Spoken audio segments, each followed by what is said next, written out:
Thank you everyone for joining us today for our Design Review Board of November 15th. If we could start with the Pledge of Allegiance. I pledge allegiance to the flag of the United States of America and to the republic for which it stands, one nation, under God, indivisible, with liberty and justice for all. So first we'll start with attendance. So noted. Great. And then, do you want to go ahead and? Yeah, I'm going to make a motion to amend the agenda and move the number 1 under site improvement, 822 Fox River Drive, to the bottom of the agenda. Great. Support. Motion by Treasurer Shostak, support by Trustee Barnett. All in favor? Aye. Aye. All opposed? So that will move. If not, then you get to go. All right. So next we have signs, and we have Sherwin Williams at 6450 Telegraph Road. So we'll start with Andrea, and then we have our friend here who loves coming. I just love this place. He does. Okay, Start with Andrea. Good to be here. I am Andrea Bibby from the Planning Division, here to present the proposal today for a new wall sign to be located at 6450 Telegraph. As you can see highlighted on your screen here, it is, as we're familiar with the corner of Telegraph and Maple. This is on the northwest corner within the same shopping center as the Mediterranean Street Food, and there's also a Jersey Mike's located in the center. The previous tenant was U.S. Mattress. U.S. Mattress has since moved out of that tenant space, and now we have a new tenant, which is Sherwin Williams. The property itself is zoned B2. They are proposing a couple signs. First, they are proposing a wall sign on the front facade of the building. Based on the zoning and the calculations that would be permitted for a sign, the facade would be permitted a sign up to 48 square feet. The applicant has provided us with a sign that measures 48 square feet, so it does comply. And I also So far together. I'm so proud. I would tap you myself if I could. It makes things so much easier. Yeah. And then they also have a logo, a very small logo. They would be permitted a 2.4 square foot logo, and they are proposing a 2.3 square foot logo. So they do comply with the with all the provisions for a wall sign. However, because they are asking, similar to their previous tenants, and as it was granted previously by the ZBA, they are now asking for secondary signage for presence on the sign that's located off Maple Road, as well as the existing one on Telegraph. You can see an example here up on your screen. So they will have to go to the Zoning Board of Appeals for secondary signage. Other than that, everything complies. We don't measure the logos on ground signs, so there's nothing related to that. With that, I'm happy to answer any questions, and as well as our representative from Allied Signs. Would you like to say anything? No, she pretty much covered it all. We're complying with the 48 square foot, which is allowed by ordinance, by code. I believe that there was some miscalculations on the first submittal, that they weren't sure how the square footage was calculated based upon the height of the facade and not the roof line. So those changes have been made, and that's what we submitted for today. Great. Do you know, is this one replacing the other Sherwin Williams, or now we'll have two? I do not know. Just two now. That'd be I'm not sure about that. Okay. Anyone have any questions? No, it looks very nice, and it reminds me when it was first built. It's so nice to see that it's not the entire facade's not painted blue. Oh, that was fun. But no, it looks very nice, and make a motion we approve. Motion by Trustee Support. Barnett, support by Treasurer Shostak. All in favor? Aye. Aye. All opposed? That passes. Thank you. Oh, and also that'll be forwarded to the Be ZBA. forwarded to the Sorry. ZBA also. Okay, Aye. yeah, that's one Yeah. thing. So for tenant panels, for an existing monument sign, multi-tenant sign, it has to go in front of the ZBA. Unless there's something in our record history that indicated anything otherwise, so I'll have to follow up with you. So But I then, would presume that, yes, anytime there's secondary signage, they all have to go to the ZBA. okay, Because it's a secondary sign for that business, when that business is allowed one. So which, now we'd be giving a business 3 signs we can't do that without approval from the zoning board. okay, even being a multi-tenant sign and a multi-plaza with tenants in it. In the past, that's what we've required. Okay. Alrighty, thank you very much. Thank you. Isn't it so pleasant? You're always Have a good day. coming in so easy now. Thanks, we'll see you. Thanks. Bye, Brian. So next we have Comerica Bank with 36440 Woodward Avenue. Okay, and the next request that we have for signage is located at 36440 Woodward Avenue. This is for Comerica Bank. You can see it highlighted here on your screen. There is some rebranding of Comerica Bank, and they are requesting to switch out their existing ground sign as well as their wall sign. This property located at 36440 is located within our O1 office district. And because of that, they are permitted to have one ground sign with a maximum of 32 square feet on both sides. The applicant is proposing a ground sign to be located on the existing monument of the existing footing they're going to reuse for their new ground sign. It does meet the required setbacks of 15 feet, so that does comply. And I just want to pull up a copy of the ground sign that's being proposed.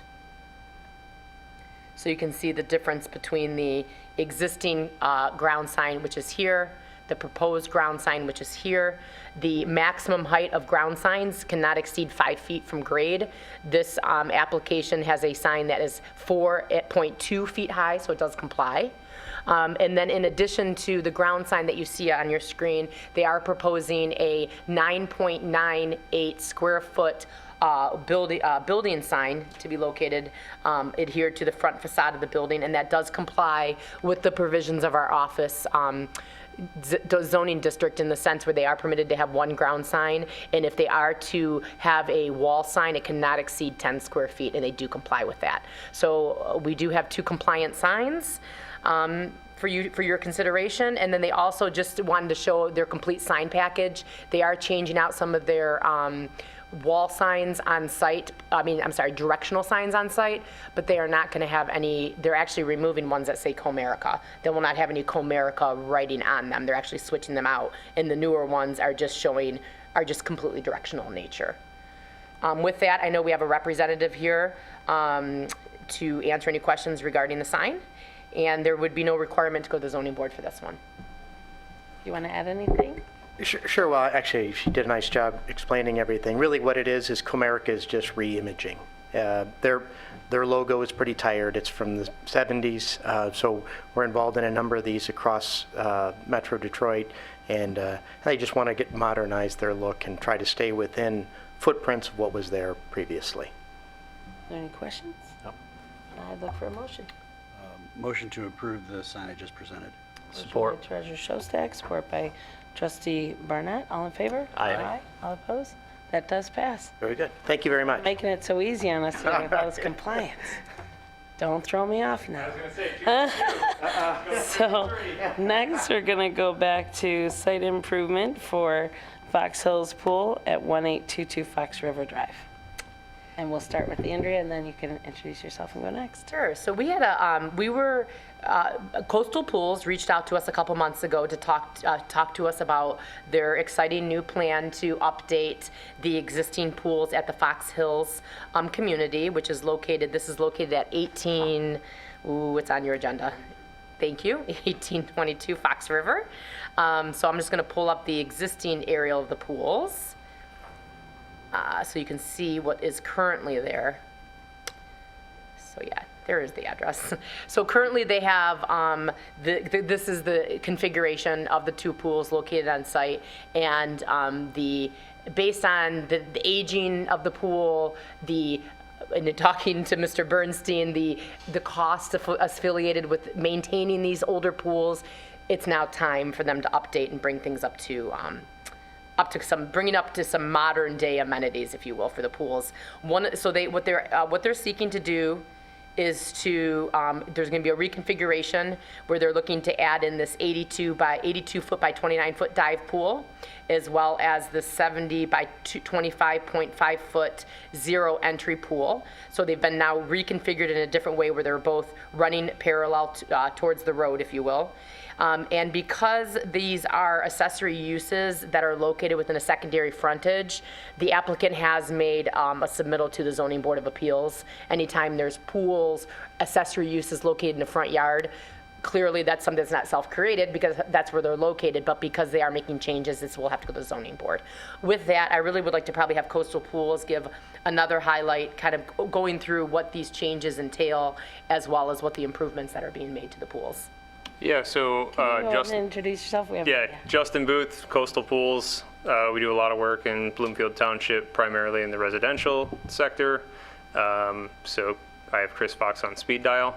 But for this, what we're looking to do, Paul is from the Fox Hills community. They have an awesome community. My business partner actually has a really good friend that lives in the community, which is how we got linked up with Paul. And, you know, so this is a great private space for this community. They actually have a community swim team as well. So the pool that we're going to tear out completely and change to make it parallel with the existing pool that's closer to the building. The primary reason for that is just to give them some better functional space to kind of separate the pools apart from each other, because the one is more geared towards smaller kids, just kind of play. We're going to have a zero entry portion and a tanning shelf portion. And that's going to be, you know, like I said, for smaller kids, and then put some separation to the pool that is used for actually their swim team. And right now, the pool that they're using for the swim team is actually like an irregular shape. It's not the right length, like it's not to the proper dimensions for actual swim meets. And then again, this design just kind of, like Andrea says, modernizes what they have. We're going to be removing all the old concrete. We're going to be completely gutting and changing the equipment room, and again, just modernizing everything for better energy efficiency, cost for them, for the future. Their community is very gung-ho, all for these improvements. They've got a lot of young families. I mean, every board meeting that I've been to has people with young kids and, you know, teenage kids and whatever, and I think it's just going to become a really great space for all to enjoy. With talking with Andrea about it, obviously it's, you know, sounds like no matter what, we have to go to the ZBA because it backs up to Updike, so it is like a secondary frontage. But obviously all the access points and everything come off of Fox River, and there is, you know, existing fences that are going to be kept in place and not altered along that Updike Road frontage. Anybody have any No, questions? it looks fantastic. It Thank really you. is a great update, and it's going to add more value to the whole area, so Yeah, should all be very happy about it, and good job. I didn't know there was a swim team there. That's pretty cool. Oh, been there for decades and decades. That's great. Is this a private club, or what is this? it's a closed community club, right, Paul? Right, it's just for Fox Hills residents. We have the swim, Paul, if you'd like to come on up Yeah. here. Yeah, Paul, go ahead. sorry. He said he wanted to stay sitting down. So the pool area is only meant for residents. So you have to be a resident to be able to go there, but residents can bring guests. The swim team is again only for residents. Do they have to pay a membership fee? It's part of their dues, Part of our their dues, dues, right. So our dues right now are about $650 a year. And What? $650 a year. A year? Come on, move in. Yeah. We pay 40 in our HOA and we don't have a pool. No, So we're 40 the- a month, so that's almost 500. You get 2 pools. We are the only HOA in Bloomfield Township that is a house HOA that actually has pools. And we love it, and we want to maintain it, and we want to keep it going. These pools are 50 to 55 years old each, and as Justin would probably also attain a commercial type pool, the typical lifespan is 50 years, as far as that's usually the high end of them, and they're falling apart. So we want to do something and have it go for another 50 years. And Paul, can you just introduce yourself? Oh, I'm sorry, Paul Bernstein, And your and I'm a resident of Fox Hills, and I'm also on the board. Okay, thank I'm- you. Very nice. Does anyone Appreciate have it. any Other questions? No, If thanks, not, looks I'd great. look for a motion. Make a motion that we approve as presented, and along with knowing that it has to go to the ZBA for approval. Motion by trustee Barnett. All right, I'll support it. Support by treasurer Shostak. All in favor? Aye. All opposed? That does pass. Excellent. Good Wonderful. luck, enjoy it. Yeah, thank you. You ever, Great, thank you. Yeah, Andrea. yeah, thank you. Thank you. Yeah, nice meeting you Take too. care. thank you so much. Thanks, guys. Good luck. Good to see you. You guys can come and visit. You'll be my guest. All right. Hey, Count us in. How many guests? when can do you they, bring? Right. I'm in charge. Oh, yeah, that's right. when do you hope to start the project?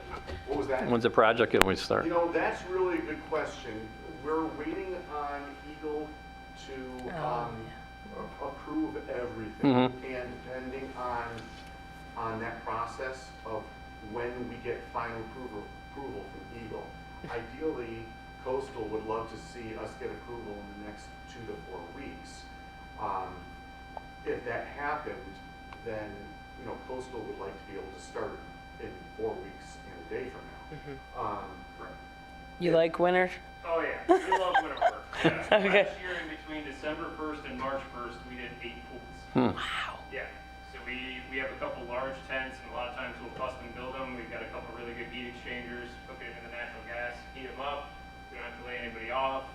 Our guys love it. It's great for the communities because That's good. obviously, you know, communities and residential people, because they want their pool in the summer. Yeah, So why bother working nice. in the summer? So yeah, I mean, what we've kind of done is kind of knowing the process and the timing of the ZBA and Eagle and all that, where we, you know, we had a decent amount of residential pools lined up for this winter. We've just kind of been trying to knock those out now, and like Paul said, ideally, everything would fall into place after our ZBA approval.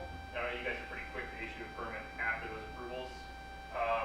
So yeah, ideally, we are, you know, Andrea, we dropped off a demo permit, I believe. I haven't checked, Okay, right on. but So yeah, we did. I submit a trust that demolition it's been permit, received. But ideally, we'd have that, so as soon as we get through ZBA Mm-hmm. and through Eagle, Start it up. go. All right. If worst Right. case scenario, if it doesn't happen, then the idea would be that we would start August, September Next year. of next year. Okay. So that's worst. So you wouldn't miss out on a swim season, that makes sense. Yes, Yeah. can't have that. No. What's the octagon in the lower right-hand corner? Gaga. That was, I thought. I was thinking either mixed martial arts or, You know, you or probably, Gaga or trampoline. Yeah. you know, you probably could. We have a Gaga pit right now. Okay. there. It's just relocating it. Yeah, Based on the new layout. So. that's great. Yeah, the kids love it. Yeah, my son loves it. Oh, so popular. yeah, it's so popular. So. Kind of hilarious. I mean, it is like a mini, like, kids octagon. You're really just setting them up for future MMA. I mean, the whole point, I've been on the board in charge of pools and the tennis courts for about 7 years now, I think, I've been on the board. And my goal has always been the whole area to make it as multi-age friendly as possible. So the Gaga pit for some of the younger kids, we've got a playground for the really, really young kids that I ended up getting approval for, you know, a few years ago. Well, and you're adding the wheelchair lift, The wheelchair lifts. which is are- nice too. Oh, that's cool. Entry. Yeah. To be able to help, you know, for those that don't want to use the wheelchair lift, but it's just harder for them to get in. The tennis courts, we added pickleball to the tennis courts. I mean, And you it's- didn't get any complaints? That's controversial. Wow. No, the tennis The players word were- pickleball makes me twitch. tennis players that like to go on the court, they were not so happy about it. But the neighbors don't mind the sound. The noise, this is a huge. I was gonna say, every time someone tries to bring a pickleball, I'm like, you better get your neighbors around you to say yes, Yeah. or else I'm not saying yes. It's a huge thing that we're seeing right now. Pickleball. It's constant. Noise. Yeah. Constant. We actually have a court system that we're a distributor for, that you have to use a special ball. Yeah. Yeah, But the noise is like a fraction. Fun to play, not nice to live next to. That's what everyone seems to say. Everyone loves it. Where it's at, it's enough distance from houses that. That's you good. can't really- Oh, then that's That's perfect. good. Between that and the low impact, that's Yeah. balls and paddles. Perfect. Great. Well, thank you so much. Have a great day. Hey, take care. Bye, guys. So next we have, are there any recent DRB approvals to look at? No, they're not. So our next meeting is December 6th, and with that, I'd look for a motion to adjourn. Some help support. All right, motion by Treasurer Shostak, support by Trustee Barnett. All in favor? Aye. Aye. All opposed. Thank you. Good.